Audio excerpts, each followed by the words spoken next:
ये सरासर गलत है। हम लोग खरमास के पास जदयू के साथ नहीं जा रहे हैं। जब तक माननीय मुख्यमंत्री नीतीश कुमार जी भाजपा से अलग नहीं होंगे तो हम लोग जाने पर विचार ही नहीं कर सकते। पिछले बार तो आप लोगों के विधायक तो टूट गए थे, अब इस बार नहीं टूटेगा। इस बात की गारंटी इस बार नहीं टूटेगा। हमारे देश की सुरक्षा और हम जनताओं का सुरक्षा, हम लोग उसको कतई उसका विरोध नहीं कर रहे हैं। हमारे साथ AIMIM के जोकीहाट से विधायक मोहम्मद मुर्शिद आलम हमारे साथ हैं। सर, कहा जा रहा है कि खरमास के बाद आप लोगों का जो है समर्थन JDU की तरफ जाएगा। लोगों का एक मनगढ़ंत बातें हैं, जो अपना मन में आता है बोलता है। हम लोगों की तरफ से ऐसी कोई प्रतिक्रिया नहीं है, ना ही हम लोग जा रहे हैं। JDU रियल में वो NDA है, NDA भाजपा का साथ है, में सरकार चला रहा है यहाँ, इसलिए हम लोगों का जाने का प्रश्न ही नहीं है। भाजपा से अलग होंगे तब आप लोग JDU का समर्थन कर देंगे? कर सकते हैं जी, जब वो भाजपा से अलग होंगे तब।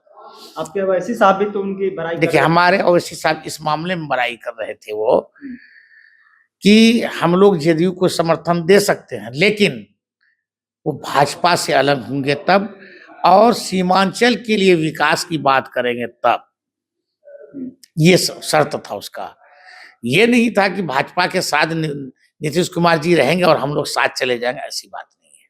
अच्छा, अप्रैल महीने में सर राज्यसभा सीट खाली होनी है 5 बिहार में, लेकिन 2-2 सीट तो कंफर्म है, NDA कर सकती है, BJP JDU कर सकती है, लेकिन एक सीट को लेकर कहा जा रहा है कि 41 विधायक चाहिए एक सीट के लिए, लेकिन कहा जा रहा है कि महागठबंधन के पास उतना बहुमत है नहीं, आपके पास विधायक हैं, तो क्या आप लोग महागठबंधन के समर्थन करेंगे राज्यसभा सीट को लेकर?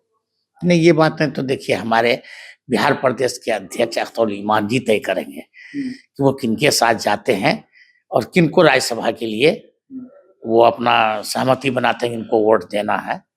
वो जैसा कहेंगे हम लोग उस तरह का करेंगे। वो हमारे सीनियर लीडर हैं, हम लोगों का गार्जियन है, इसलिए बगैर अख्तर ईमान के हम लोग कुछ भी एक पत्ता नहीं हिला सकते हैं।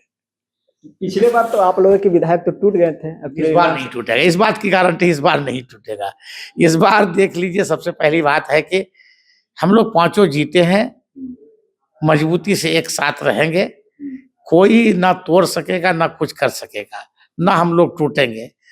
देखिए बैरिस्टर साहब, अब हम अपने भाषा में कहते हैं कि इनके पार्टी को छोड़ने का मतलब बैरिस्टर साहब का बद्दुआ लग जाना।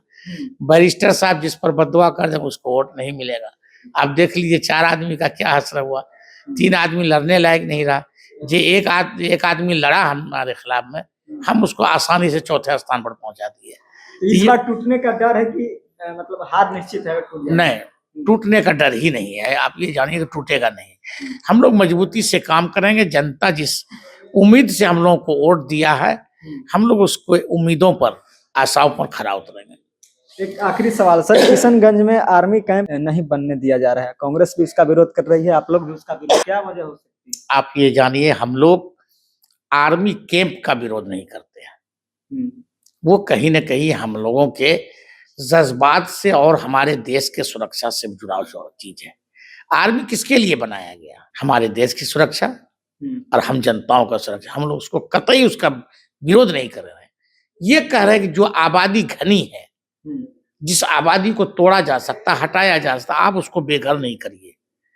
आप ऐसे खाली जगह पर है, जहां पर किशनगंज में है, जो ठाकुरगंज के इलाके में, आप वहां पर बनाइए। हम लोगों का समर्थन रहेगा, साथ रहेगा। ऐसे जगह आप चिन्हित करिए, अधिकृत करिए जमीन को, कि जहां पर कोई नुकसान नहीं हो आबादी को। ये मकसद है। चलिए, तो हमारे साथ जोकीहाट से विधायक मोहम्मद मुर्शिद आलम थे। कई मुद्दों पर लेकर जो है हमने इनसे बातचीत की। बाकी इस पूरी बातचीत पर आपकी क्या राय हो सकती है, कमेंट कीजिए और देखते रहिए द एक्टिविस्ट। मैं अमन कुमार, बहुत बहुत धन्यवाद।